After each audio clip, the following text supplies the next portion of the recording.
Welcome back to Temporally Scripted. Do you have to have life all figured out by the time you're 40? I'm not quite there yet. Adam already is, I believe, although you wouldn't believe that he's older than me, would you, looking at that youthful face and expression?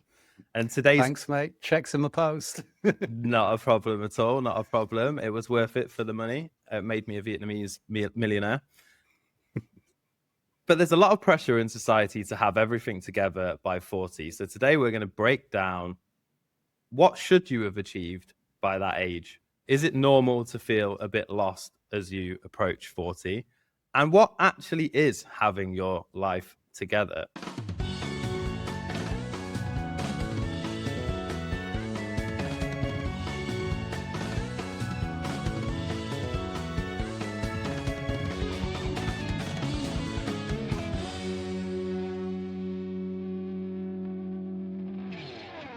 So, Adam, slightly Hello. different approach today to what we normally go down. We're not going to be talking about the metaverse.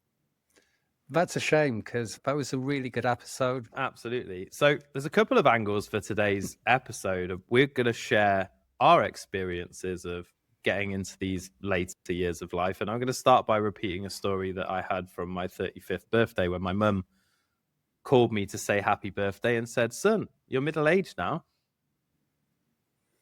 Your mum's got quite a nice sense of humor, really. It's quite real and cold and cutting. Yeah. Well, and you can imagine why people think that 35 is, and to be fair, it is middle-aged. I heard a statistic the other day that you're more likely to be a millionaire than you are to make it to 80. Wow.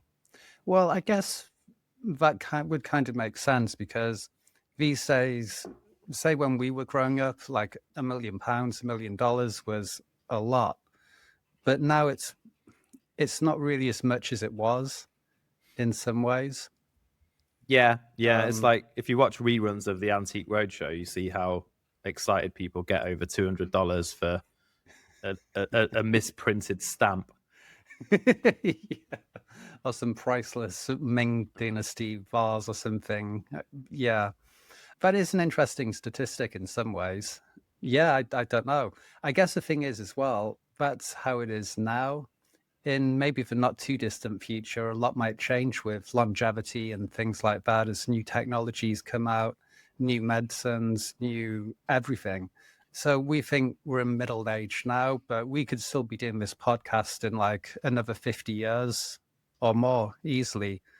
Welcome to Temporally Scripted, episode 2568. Today, it's the Metaverse, part 11.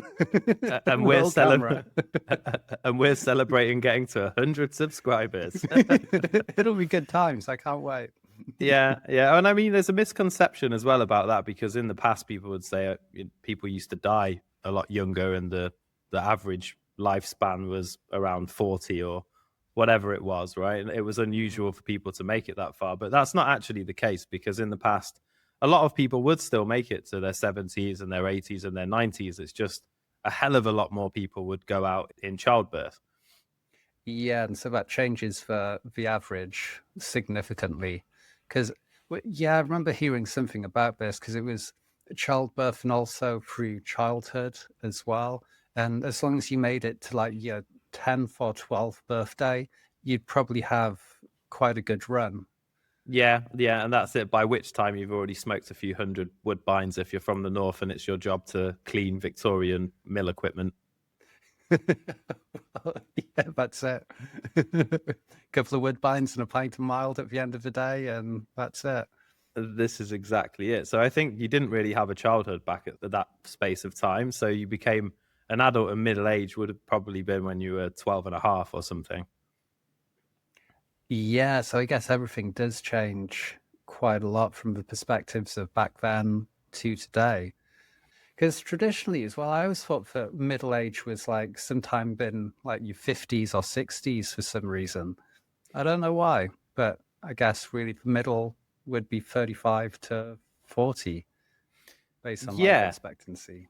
Yeah, I also think that the reason that we believe things like that is if you look at TV when we were younger, it was like the early 90s and there was still, you know, 10 or 12 years of TV. And then you look at TV now and it's like 20 years of TV. And it's like, 70s television around and 80s television and sitcoms and stuff were allowed on TV because they weren't all banned for being out of order, basically, in modern senses.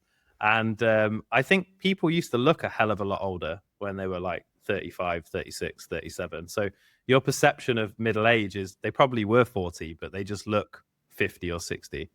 It's totally like that. If you watch some of those films, even going further back to like the 60s and even 50s and things like that, there'll be some guy who's like 40 years old and he looks old, like really old. I don't know what they were doing back then, but it's like really crazy. Smoking pipes and drinking pints of mild, I think that's probably what was going on back then, is they were kind of old-fashioned, flat-cappy sort of Fred Dibner style people. Yeah. Or even in like old sort of US films, you'd see like an office scene. Maybe it's like 1960s or something, and someone's got like a cigarette on the go on the phone like this, got like a martini in this hand or something. And yeah, something to do with that. But do you think that even for those people, they would be getting to 30, 35, 40, 45 and thinking, oh, I thought middle-aged people were much older than this. Is it just that we're from that age group where millennials are now becoming middle-aged and they are like the people you'd look and think, oh, they're older, they're nearly 40, that's ancient or whatever. And because now that is people who are 40 were young when the Prodigy and all of these crazy era-defining groups and bands and musicians and stuff were coming out. Like Radiohead's even old for people of our age, right? We were young kids when they were making music originally and their first albums were coming out. So those people are all even older than us. They're in their late middle age, they're in their 50s, mid 50s or whatever. And you'll still see them walking around dressed like Manchester vibe. Still same sort of haircut, ridiculous glasses. Yeah, exactly. And these were the guys that were part of that whole generation of music in the early 90s and stuff. And then for us, a lot of the music I listen to now, I hear things on the radio, not on the radio, I hear things on Spotify. And I think, that was new music to me when I was like 20. And then I realized that's now nearly 20 years ago. Yeah, I think that's one of those realizations that you get an old. It'll be hearing a piece of music, or it might be like a movie or something that you see advertised somewhere or a clip from it, and you go, oh yeah, I remember going to the cinema to see that. Man, when did this come out? 1998. That was a while ago. Yeah. Or you're like, oh, that's whatever band's new album, and then you look at it and it came out in like 2003. Yeah, but it just seems so recent. Hate them or love them, one example of that for me is always Green Day. They have like that album that had When September Ends on it and stuff, and that was like them doing a re-up of their music, and they came out again and did an album. You're like, it's their new stuff. I can't stand their new stuff. And it's from like literally 2003 or something. Yeah, it's mental. Whereas like Dookie was it 92 or 94, something like that? I can't remember. But yeah, it's crazy, and it does make you feel a bit old sometimes. But again, with that, it's like you've gone through all that, and there's been lots of different music that's been new, lots of different things in society and culture and science, everything. So you have like, by the time you get to around 40, you have quite a vast amount of experience of all kinds of different topics, which is, I think, is one of the really good things about getting older. You just have this wealth of knowledge, experience. You know so much more about the world and have so much more of a better understanding than, say, when you're 22 and you think you know everything, but you really don't. Yeah, absolutely. And I think that part of that is the process that people are a bit afraid of at the time. But I don't think everyone goes through that either. I think there's a definite need to be able to let go of the things you used to do and the way you used to act and the way you used to operate.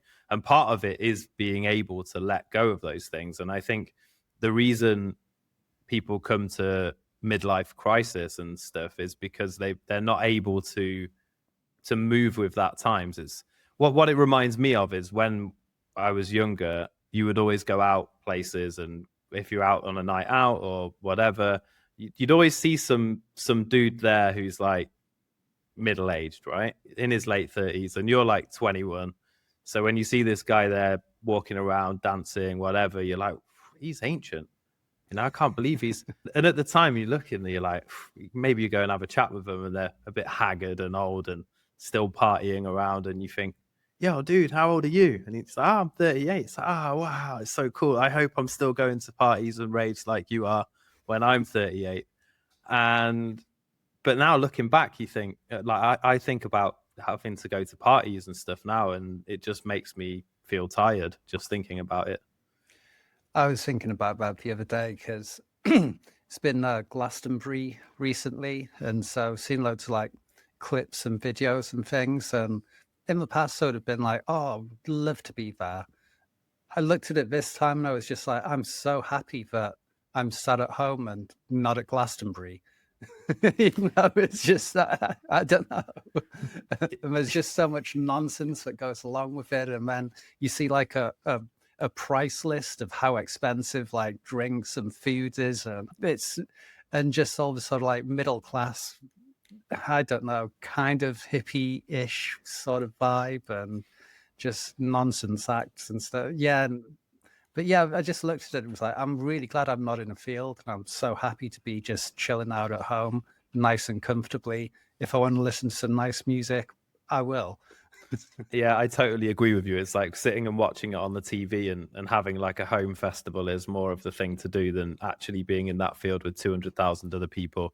And if I want to go to the toilet, I don't have to share that toilet with 200,000 other people that have all been drinking beer and eating cheap food for 3 days or 4 days. Yeah, good times. Yeah. And even looking back at that, when I remember the whole festival vibe as when I was younger, you think, I'm going to go there, we're going to meet loads of girls, we're going to do it. It never happens. You just spend 3 days like not sleeping and stinking. And to be fair, after day one, who would want to get with any other human in a naked sense anyway? Like, and like 3 days into it, everyone's absolutely stinking and like muddy, and it's not great, is it? No, exactly. So I look at that, but I can also imagine that there would be a toll to pay if you weren't able to accept that's changed and that life's changed. And I can understand why a lot of people start to feel lost and go after those experiences. But I do wonder if it's people that didn't necessarily make the most of that when it was the right time to. So in their 20s, they were knuckled down, working or focused on business or whatever else. And I'm sure you and I would be in a much better position in life financially if we'd have buckled down and done that in our 20s. But then the other side of it is, are you then less prepared to enjoy being middle-aged? Like what you just said there, when on last Friday, I think it was, last Friday night, I phoned my mum. It was like 8 o'clock. I got off the phone to my mum at 8 p.m., put my AirPods in, turned on an audio book, which is about the theory of constraints, which is literally about businesses and how to make businesses more efficient. And I had my peppermint herbal tea by the side of the bed, and I was sat there in bed, nicely tucked up with a peppermint some tea, Horlicks or something. Yeah, and my AirPods, and I was like, this is awesome. So I was a bit different from going and like DJing a drum and bass night or something, or I don't know. Yeah, not sleeping and just generally being tired and unhealthy and all the rest of it. And I honestly was like, this is a beautiful way to spend a Friday night. Interesting. Because I think that would be my take on the sort of midlife crisis thing as well. I mean, we see it in kind of advertising and crypto and all kinds of things, that FOMO, fear of missing out. And it seems to be a really big fear for people, or something that's a really strong emotional driver. And so, I think for some people who in their 20s just were solidly focused on a career and doing what they were told, and build this, but okay, I'm doing it. And then maybe they hit 35, 40, and all of a sudden it's like, well, I've got a job, I've got money, everything's sorted, but I've never had any fun in life. And it feels like I was sold a lie and I missed out massively things that everybody else had. And maybe that's why then you start clubbing at 40 years old or getting the leather jacket and the motorbike. I don't know. Yeah, like I remember as a kid, there was one of the guys at school who's, once we got to the age where we were going out a lot and going out in the evenings at 17, 18, 19, going to the pub, playing pool, having a few beers, whatever, like his mum would go clubbing with them. And I used to just think it was the weirdest thing ever. Have you ever had a friend like that who's like their mum comes out clubbing with them? I'm like, no, I haven't. what, why? And I just found it so strange. And, you know, they'd be like, oh, I'm really close. Me and my mum have a really close relationship. And you think, yeah, but why is she coming out clubbing with you? Yeah. No, I didn't. I don't think I knew anyone like that. You know, like your mates will be scheming on your mum after a few beers and that. It's like, mate, it's going to be grim, isn't it? Really, it's not what you want. It's really not what you want. And again, I think it's the same where maybe with them, she was what 43 or 44 or something, and the son was like 18. So she was pretty young when she had kids, like early 20s, and maybe didn't get a chance to enjoy that period of her life, so decided that when she got a bit older and her boys were going out, she would get dolled up and go out and hang out with him and all his mates, which I just found quite weird, to be honest. Yeah, and I guess it's all about perspective, isn't it? Whereas for her, it's like, well, I put all my time and effort in my younger years into this. I deserve to do whatever I feel like now. Not saying that there's any particular right or wrong with it, really. But yeah, I think it is quite a tricky one, just the whole midlife crisis thing.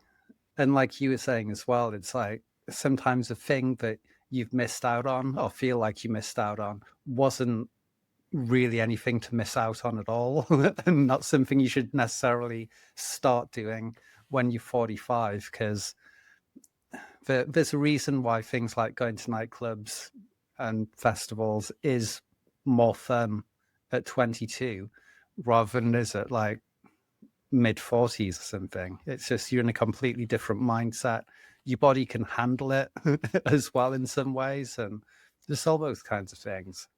Yeah, and I wonder why society makes it seem like you should put all of your energy and focus in your 20s more on your business, your job, you're getting to a point where you've got some security around you, because of course it does have its benefits, and you see it now with people like Alex Hormozy, who really pushes if you're in your 20s you should be working 12-hour days, 6 days a week, getting yourself prepared for the future and really kind of building that behind you. And maybe in some senses not everybody wants to live that party lifestyle when they're in their 20s and stuff, so for those people it's easier to just go into that zone. But then I would still argue you see more of that midlife crisis in the kinds of people that are more successful in their 20s than those that are maybe a bit more wayward. Yeah, perhaps. I guess it's all very much down to the individual as well and what you actually want.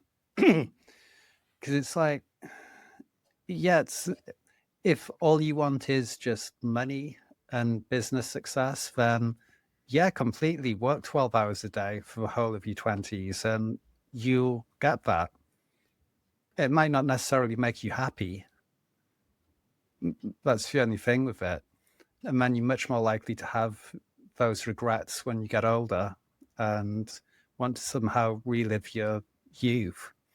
I think it's that thing that we always end up coming to where it's just like a kind of balance. I know like people like Hormozy say, yeah, you should have no work-life balance in your 20s. It should be all work. It's like, I don't know if that's good for you. I don't know what kind of person that creates or what opportunities you miss out on like a purely social, romantic, all kinds of different fronts. But you could be seriously missing out on just by going, I'm going to build a business. It's like, yeah, okay. Nice. But yeah, I don't know how fruitful that truly is. I think on either side you end up with regrets. I think that's just part of life, is you will end up regretting whatever path you take, because the grass will always seem greener on whatever other side that there is. So if you look back now, I sometimes think, oh, it would have been great if I did this in my 20s and built this and, had a few investments here and had this to fall back on and stuff. That would be awesome now. But I also thoroughly enjoyed all of the things that I did instead of that. But that being said, I look back and there's not many of those things that still maintain today. Like a lot of the people I used to be friends with, a lot of the scenes that I was involved with, I'm not part of anymore, nor do I want to be part of.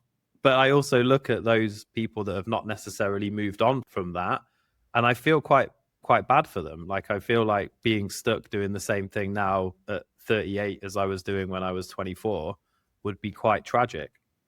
It's like a real commitment to an idea or something like that. It's sort of, I'm going to be doing this till I'm 90, and you probably die pretty young through it. But yeah, having that kind of commitment to just carry on being in the same scene, going to the same kind of events, not just for a decade, but 2 decades, 3, 4, and just carrying it on. It's kind of a crazy way to go, really.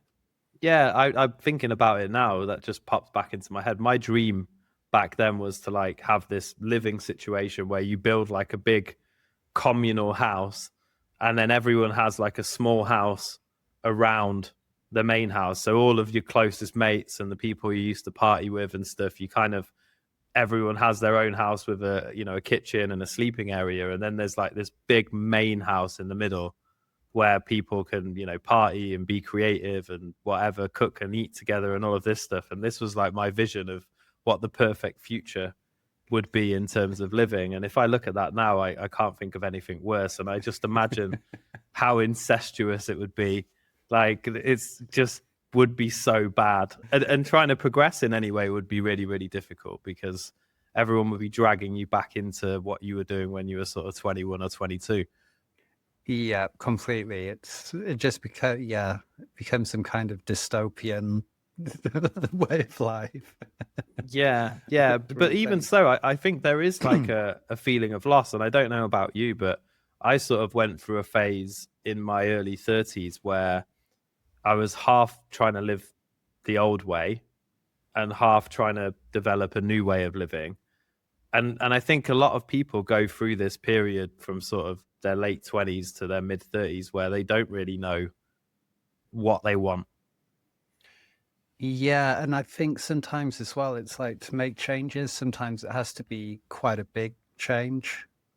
And that can involve moving to a new city or a new country, or completely changing your social habits and things like that. Because just like in the commune that you mentioned, of like other people kind of dragging you down in the long run, this hypothetical commune anyway, it could be a lot like that, where if you're still around that kind of like party sort of atmosphere, or of things, even if it's not a party thing, but just things from the past, and just keeping everything else going the same as it always has, but then expecting your business, your financial state, all these other things to change drastically, it's quite difficult to do whilst everything else is the same. Whereas it's much easier to go to a new city or a new country and just go, okay, I'm starting my life over now, because you can change everything about it all at once, and it makes it easier that way. Yeah, it's almost like you're burning the bridges behind you before moving forward into the next part of your life. You're setting fire to the route backwards by not keeping yourself in the same circles with the same people. And I mean, for me, when I first moved to Vietnam, I went through that same process. And initially, you grieve for people, really. It's not the same as people dying, but you grieve for that old lifestyle and for that way of living. And you try and keep in touch with people over the phone and stuff. And you just realize that things don't change back at home. And if you go, I don't know if you've ever visited areas where your old circles of friends are, but the people that are still there are pretty much doing the same thing. people have left and moved on, and some others have done the same, but there's still like a small core of the same kind of vibe, and even those that aren't part of it anymore are still part of it at times, that they're kind of 1 foot in and 1 foot out. So I think certainly I could say that moving to Vietnam made a huge difference, but not initially, because when I came here I still sought out the same kinds of people and the same kinds of environment. The same kind of rewards of drinking lots of beer in some random place. Yeah, exactly. And and granted, then it wouldn't be like a loud nightclub. It would be a street side barbecue place with tiny chairs like they have in Vietnam, and ridiculously cheap beer and ridiculously cheap cigarettes. But it would still be the escape. And I think it's because you've not necessarily developed any other ways to relax. Yeah, because it's sort of wired into you. It's like, well, I've got some spare time. I should chill out. What do I usually do to chill out? Well, I usually do, and it's like you go to default mechanism kind of thing. Yeah. So I think certainly a step one is to move or drastically change your environment if you're feeling like you're ready for a change and you're stuck and you're kind of going through the motions of life, and maybe in your early 30s or mid 30s, and you want something to change. Moving to a new city, to a new career, to whatever, to really shock your system is a good thing. But you are still then going to be left with the hangover of whatever it is that you do to relax. Yeah, completely. Going back a little bit to the sort of midlife crisis thing as well, I just had this thought from something I saw the other day. Ray Dalio calls it the midlife squeeze. And there's also studies to back it up as well, where happiness levels kind of take like a U shape if you plotted it on a graph, and that bottom of the U is 40s. Because for a lot of people, you would have this thing where you're in your 40s, you have kids who depend on you. You also have older, like parents or older relatives that may also depend on you.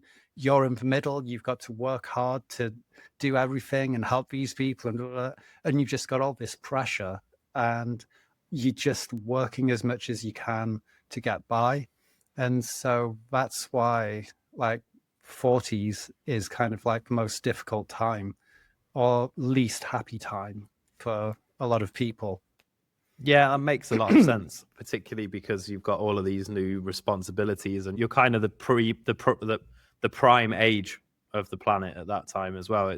I remember when millennials were the young people, and now it's like Gen Z, the young people, and there's even Gen Alpha starting to be 18 and 19 and stuff coming underneath those. So we've almost become what would have been the Gen X of our time nearly. And it's quite strange that you kind of move through these routes as life goes on. But certainly there is more pressure and more questioning about who you should really be. But I think on the other side of it is when people say that life begins at 40, I can really see that, because for me, I feel so much more comfortable in my skin and in general, like about who I am. I don't really care what other people think about me. I'm quite happy being my own weird self and finding the things funny that I find funny, and not really giving a shit about what the vast majority of other people think about me. And life is much better as a result. And sometimes even now, people occasionally, I'll get a phone call or something and someone's like, "Oh, I'm just out at the moment. Do you want to come out for a beer or whatever?" And I'm like, hell no. Phoning me at 9 p.m. Do I want to come out for a beer? No, thanks. well, when I'm ready with my peppermint tea already, and I've got my audio book. If you told me 2 weeks ago, then maybe, I maybe would have made a plan to do this. But as you're telling me now, whereas that would have been really difficult for me a few years ago, I would have felt like, I don't really want to go, but am I missing out on something? And what will they think if I don't go? And like, I've been invited and now I'm being not social. And I would almost be like, oh yeah, tell my wife and my kid, I'm going out now for a few beers, and be more bothered about upsetting the people that I'm going out to see than my own family at home. Yeah, the people that are really important to you, but you spend all of your time with. Yeah, exactly. And it's like an hour's notice. And I used to honestly wonder why my wife would be annoyed with me about that as well. Be like, why is she so annoyed? It's Friday night. I'm just going out for a few beers with the boys, get home at like 4 o'clock in the morning, and it's at an hour's notice. And I genuinely used to think I don't see what the big deal is. Whereas now it's like people don't even call me to ask me to go out or do anything unless it's like a few days before, because they just know it's not going to happen. Yeah, it's just completely different. They're like, there is no way that I will do anything spontaneously like that in terms of social anymore. It's just not happening. That's really funny though. I kind of like, oh, why are you getting angry, babe? What's wrong? I just went out without any notice for like 12 hours, got home wasted, spent loads of money, rode off the next day. Yeah, that's it. And I think that comes to it, a good step two. Step one is move, change your environment, go somewhere else. Step two is get good at saying no to things. Yeah, I'll get rid of the idea that you have to say yes to people, because you really don't. And it's not even so much for the sort of saying no. I don't know if that makes sense. It's not necessarily just for saying no, but it's for not saying yes, or having the expectation from people that you're going to say yes, and just being, because you can be a lot more strong-minded, because like you're saying, by that kind of age, you know yourself a lot better. You're much more confident in who you are and all of those kinds of things. Yeah, totally. I know exactly what you're getting at there. It's not that you're just going no to everything that people ask you, but it's that you're able to decide what's best for you in a given situation, and not worry if that means that other people think differently of you, or they're a bit, because most of the time for me, as I'm someone that's like, well, you know my character and stuff, I often get invited to things at the last minute because it's boring as hell for all the people that are there. And they think, oh, if Jack comes down and smashes loads of beers, it will be more entertaining than it is. So I get invited to stuff because I know it's dry. And I have one friend in particular that I know when they call me at last minute to go somewhere, it's because it's dry and there's no enjoyment. So they want me to come and be a clown for like 3 hours and liven it up. And I'm just not playing that game anymore. That's not happening. And I just don't care. I don't care if it bothers people either. It's just, I'm not. Yeah, those kinds of things as well. I always find it a bit like, if you've ever had like a friend who calls you up and it's like, oh, I was bored, so I thought I'd call you. And it's like, call me for a better reason than that. Yeah, like, to see how I am, to see how life's going, like catch up about something, right? To have an in-depth conversation or whatever. And yeah, I get it. And it's, it's one of those, I've been guilty of it. I know when I used to drink a lot, like it gets to like midnight Vietnam time, 1 a.m. Vietnam time, and I'm like, oh, who can I phone? And I'll start like going through my list of contacts and phoning people back in the UK. And then you forget that for them it's like 6 p.m. or whatever, 6 or 7 p.m. And there I am, like 12 beers deep, phoning them hyper enthusiastic and slow for an hour. And they're like, why is this guy, I think back to some of my friends, I'm like, man, I'm surprised they kept answering the phone. All of a sudden you're getting blocked. Yeah, but I think saying no more is key, but it's also putting your needs and yours above what you think other people's are, because most of the time they don't really care either. You see, it's mostly in your head that you think people will be offended or upset or whatever if you don't go, and most of the time they're just like, oh, okay, cool, he's not coming, and that's it. It's, you build up this thing in your mind that's not really true. We as humans, we do that all the time with so many different things, to a point where we really feel like we know what other people think about us or about other but it's like usually through making huge assumptions that really aren't true. And I mean, depending on your personality type, but that can happen a lot in life too, is things are usually better than they seem. It's like it's a bit like with the middle age thing. You could look at it and be like a glass half empty, glass half full sort of thing, but really as a time to be alive, it is a good one, because if you think how much knowledge, experience, expertise, contacts, by the time you're sort of like 40-ish, give or take, you have like a vast, maybe not like active network, but there's lots of people that you know and you've encountered over years that, say, if you had an idea and it's like, oh, do I know anyone who can do this? Yeah, of course I do. There's someone in your phone or your Facebook from years ago or whoever. You've got like all those connections, which can be like really valuable. And so moving forward in your 40s, it gives you a few more options in some ways, because you can get connected to people in whatever direction you want to go with a certain business, for example. But also you've built up all that experience over the years. So it's like it's a really good time to be alive, and it's a good time to be doing something new if you're looking to the future and bored at this time of life. Yeah, you're never stuck basically, and you're never settled in one direction. I think sometimes that's where people get it wrong with setting goals.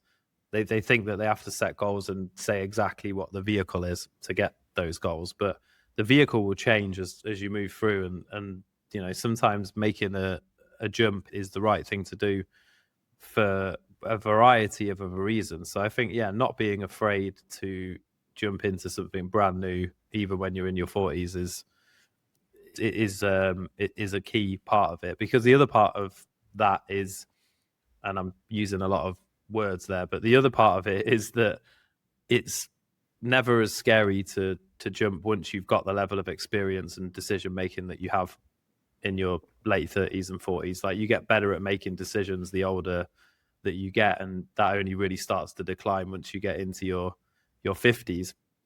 So as long as you're healthy and you focus on being healthy and strong and fit and getting to the gym and stuff, there's no reason why you won't continue to be at your prime powers for another 20 years from now, really. Yeah, completely. And especially, like I said earlier, as things with science move forward in terms of health and longevity, which they will make leaps and bounds over the next decade.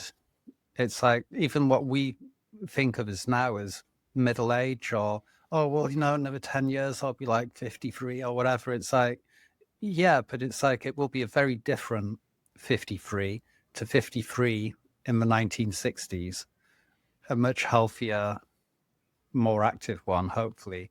And again, it's like, could easily continue with like work or business or different things in life way further into the future than we ever planned for in the past. And that's one of those variables with planning. It's like, okay, what will my 50s look like? You can have certain aims, but the world will have shifted around you as well. And you have to be sort of malleable in a way. And it's, again, that you always come back to like AI in some ways. And it's like, if you're middle-aged now and you haven't started using AI, you probably really should. Yeah, Because it's definitely. going to be crucial. Yeah, definitely. If you can't use it for even enhancing your life and what you're doing on a day-to-day basis, if you're still using Google, then you're left behind a little bit with all of that. And I think a key point there is, one of the main things you have to do is focus more on your health and focus more on your diet, and realize that a lot of the things that are going wrong or that you might have problems with are a result of your lifestyle and what you're doing and how you're eating. It's like, eat better, exercise better, drink water instead of other crap, try and cut out sugar. All of these other things are going to make a magnitudes more difference in your middle age than they would have done in your 20s. Yeah, for sure. And definitely with exercise. And I guess if you're not doing it, then ease yourself into it and work your way up. But there's a mountain of research that shows you that, yeah, just working out, exercise, eating healthy is the best thing that you can do in terms of longevity, in terms of day-to-day health, in terms of mental health. Yeah. If you're not doing it yet, then start. Then get started with it. Yeah. And it's funny because, as someone who never really did that when I was in my 20s, like when you start doing it in your 30s and onwards, you realize that when you then miss it for whatever reason, life gets in the way, or you didn't sleep so good or whatever, right? whatever other excuse you've decided to come up with to get out of leg day that particular week. And then you feel the difference, and you start to notice how much better you feel when you do all of these things. But it almost becomes a standard. It's like, if you don't do it, then you're going to suffer. And it's the same. I find it now. If I, allow myself to go and eat a pizza and maybe drink a beer or whatever, then I feel it the next day. Whereas when I was in my 20s and stuff, I didn't. So there's that side of it as well. Yeah, because when you get into like a sort of healthy living thing, which I do properly occasionally for like a long bit of time, and then there's bits in between, but it becomes like a standard, and it's like a really good standard, rather than when you first start doing it and you start feeling benefits. Instead, it becomes a standard thing. So then it's when you don't do it that you feel the loss, or things missing, or things going wrong. And yeah. Which seems mightily unfair, doesn't it? It's not like you feel like loads better. It's just you feel normal.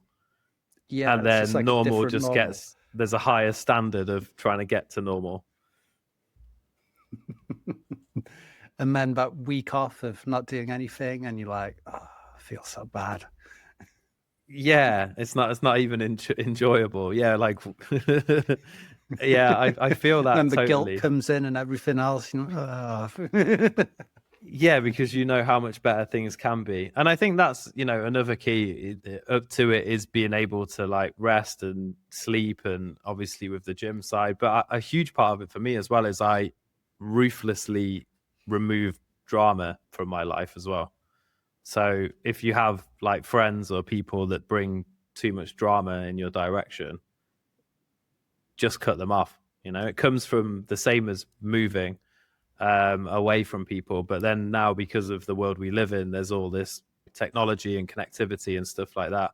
I had someone about 3 weeks ago were messaging me going, oh, my wife's this and that, and I'm definitely going to, I'm getting divorced, and I can't take it anymore. And I just read the message and I didn't even reply. Right. I still haven't. Brutal. I still haven't replied. And that makes me sound bad, but it's not even someone who's like super close. And you can tell they're just going through ranting, because I'm the kind of person that would try and help and try and offer to lend a hand in the past. And now I'm just like, yeah, no, it's not. I'm not even replying. I've read it as well. So it's got, the 2 blue ticks on it. They will know that I've read that message. But I'm not going to respond. I have no intention of ever replying to that message. And then at the same time, you don't know if it's one of those things where it's just like the heat of a moment argument sort of thing. So you could go, oh yeah, I'll help that person. 2 weeks later, everything's fine. 3 weeks later, it's another end of the world thing. And sort of, do you want to be involved in someone's life in that way? I had that happen to me before in my 20s, when one of my friends, his mum was like a bit of a nuts woman, and she did all kinds of crazy stuff and was just generally made his life a misery. So much so that one time she kept calling me to talk about him, and I was like ignoring her and not answering, and just generally moving out of the conversation so I didn't have to say what was going on with him. And he was telling me to do that.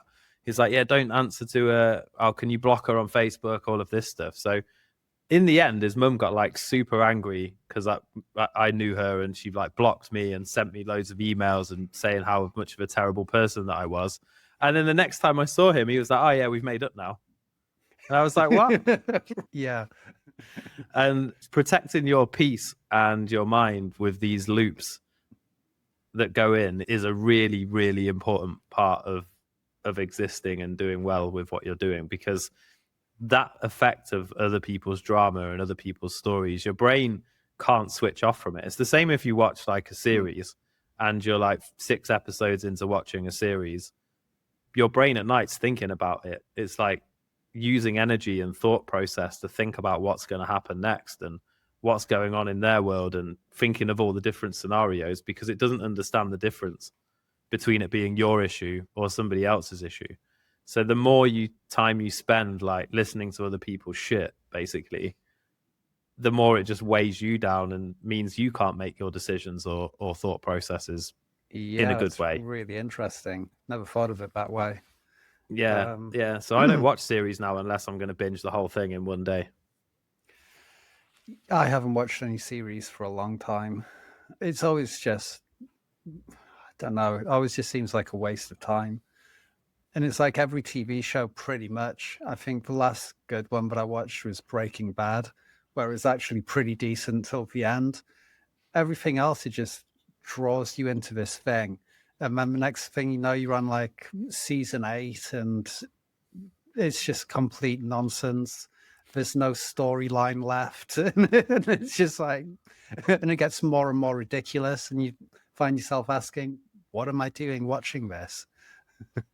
Yeah, totally, totally. And I think that some of our future episodes will dig into some of the science behind these things and how they waste your time and your mind and stuff. But definitely for happiness reasons, it's like even reading can become too much of a thing. It's like even if you're reading self-help and stuff, you can get addicted to just reading concepts and books and never actually applying any of this stuff. And it's a big time commitment where you could actually be doing stuff and simplifying and making your life better. And I think that's the real goal of the middle age. It's like really refining your life and what you do and what you accept and what your values are and all of that stuff. Like this is the time to implement it and stick to it. Yeah, it's like putting like the final touches on a project. It's like when you've been working on a project and you just need the end of it. It could be, I don't know, a website, a car, whatever. But you get into like the final details and things like that. And it's like that's what you're trying to put on and do at this time of life. Yeah, yeah, totally. And all the experiences you've been through up to this point are more you just testing out all the different things to see what it is that you want to do. Yeah. And like you were saying about the drama thing, things are much more dramatic and crazy in your 20s. And then by this time of life, everything generally, you just want this quiet, level kind of thing where there isn't, well, where there aren't any mad dramas going on in your life or nothing crazy is happening. You just, because as a person, you're generally more settled by middle age. And yeah, you just don't want other people's craziness involved because you're not doing that kind of craziness yourself. And so you just want to stay away from that in a way. Yeah, it's like what's the use of making everything less crazy and more relaxed in your own world and then indulging in everyone else's drama and BS basically. It's totally counterproductive if you think about it to try and do that with yourself, you know? So I think it's the time for cutting those ties. And if there is someone in your life that causes you constant drama and stress, is reconsidering how much you really need them to be around. And I think that's the thing is like having a lot of friends and contacts in your 20s is good. But as you get into your late 30s and 40s, you really only need a few people that you could spend time with and enjoy being around. You know, you don't need a massive group of a social circle because that's pressure and difficult to keep managed as well. Yeah, because that comes along with expectations or with expectations that you put on yourself. I think also this that when you get to what they'd call middle age, it's like you're halfway through. That first half went pretty quickly. What did you learn from it? How do you want the second half of your life to look? You might wish you were 20 again, but you can't do that. And personally, I don't anyway. But No thanks. but it's like, yeah, it's just a time to plan. What do you want? What do you want the world to look like for you in 10 years? Picture that in detail and then back engineer it to see what steps you could take to get there. And know that it isn't the end of the world. And also one thing we realize at this age, you start losing a few more people. It could be friends, family, different people die, different people have health scares, different things like this. And you realize how amazing it actually is to be alive.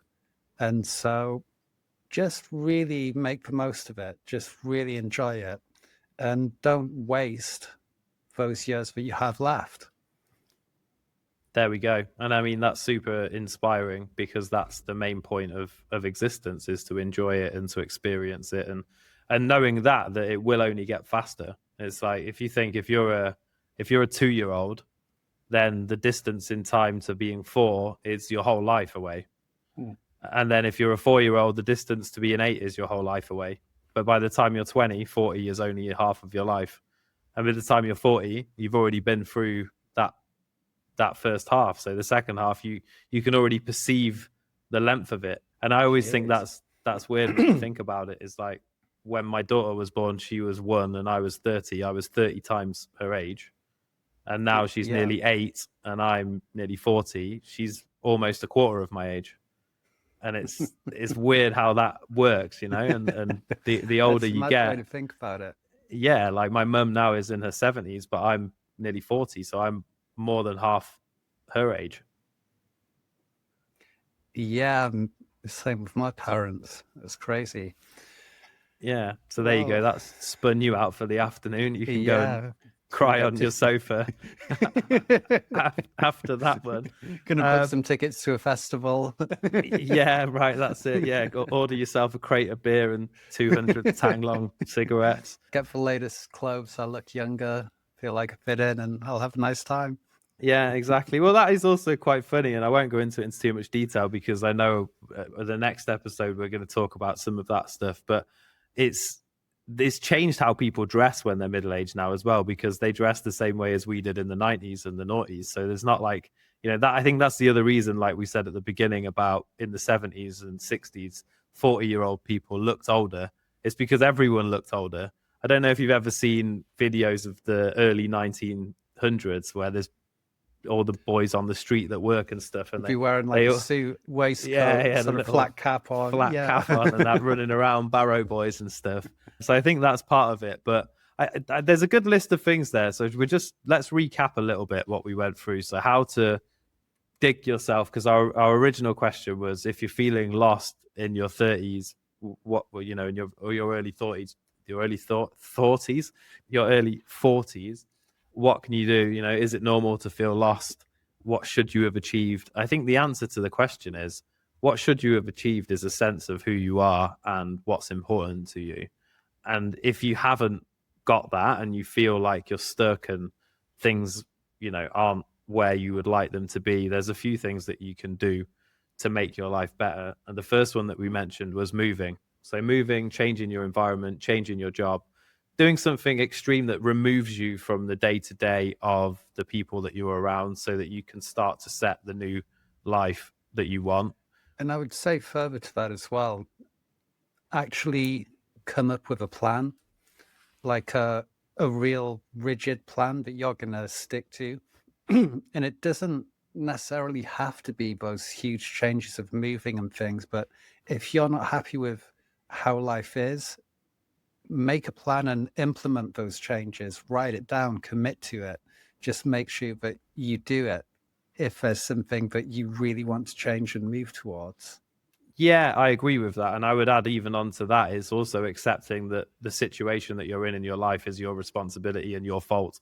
And wherever you are is a result of the inputs that you've put in, no matter what's gone on beforehand. And all of this stuff about blaming trauma and everything else is like, that is in your hands. So you can decide what the next bit is going to look like. And I think that's an important point as well. And if you just coast along and expect things to get better without putting any effort in, then they probably won't. And time moves, like we said, it moves much more quickly than you think.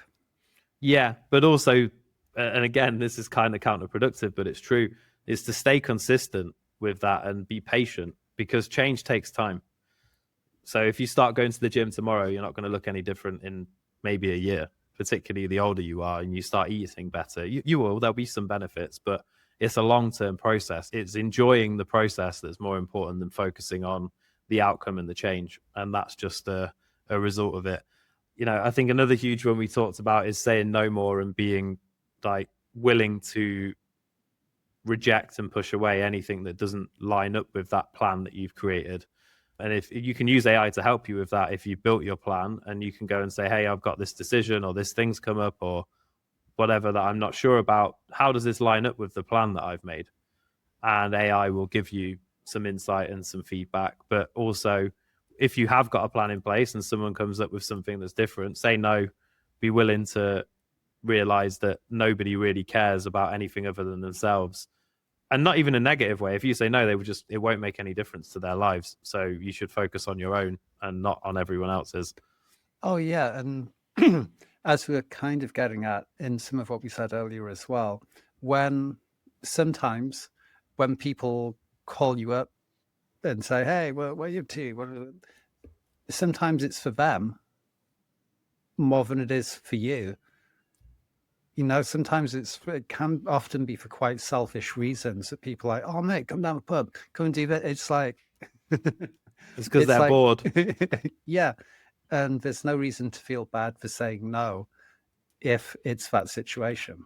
Yeah, misery loves company and all of that. And if someone's like struggling and still doing whatever they're doing and you're not doing it, they want you to be naughty as well, because they're not doing what they should be doing and they know it. Yeah, in a very childish way. Yeah, exactly, exactly. And then focus on implementing routine and simplicity and making your life more simple. More peppermint teas, more audio books, more in bed at 8 o'clock and waking up, seeing sunrises that side of the day rather than the other side of the day. And then I think the key one is visualize that, so you know what your plan is. What does the next 10 years look like? Focus on it and be grateful and enjoy the process. Like, deliberately make yourself be grateful for what you have and what you can enjoy, and know that it won't last forever. You're not going to be here forever. So it's important that you make the most of it while you are. Yeah, practicing gratitude daily, even just one time a day, if you get into the routine of it and think, what am I thankful for today? Oh, I've got this, I've got that. And it really helps you realize how much you actually have. Because if you think about a different thing every day that you're thankful for, that becomes a long list of things over the space of a year. Yeah. And you realize how lucky you actually are. Totally. Yeah. And I mean, I think some of these practices we will dig into in more depth. This is our new direction here on Temporally Scripted. So we're going to be talking less about things that will get us banned by the algorithm and more about the things that we've actually experienced and that have made a difference to our lives. So thank you, everybody, for joining us for this episode. Next week, we will be talking about the things that we thought were cool when we were in our 20s that now we believe they suck. So that's going to be an interesting episode. Should be a good one. And I'll look forward to it like I always do. Yeah. Oh, I'm really looking forward to this one, mate. All right. Yeah. Yeah, we've killed that terminology at the beginning. Now I'm never looking forward to it because I'm middle-aged and that's it. So and everything's rubbish. Yeah, right. Exactly. Yeah, until next time, don't forget to like, subscribe, comment. Don't check out our website because it's not up to date. And we will see you in the next one. See you next time, folks.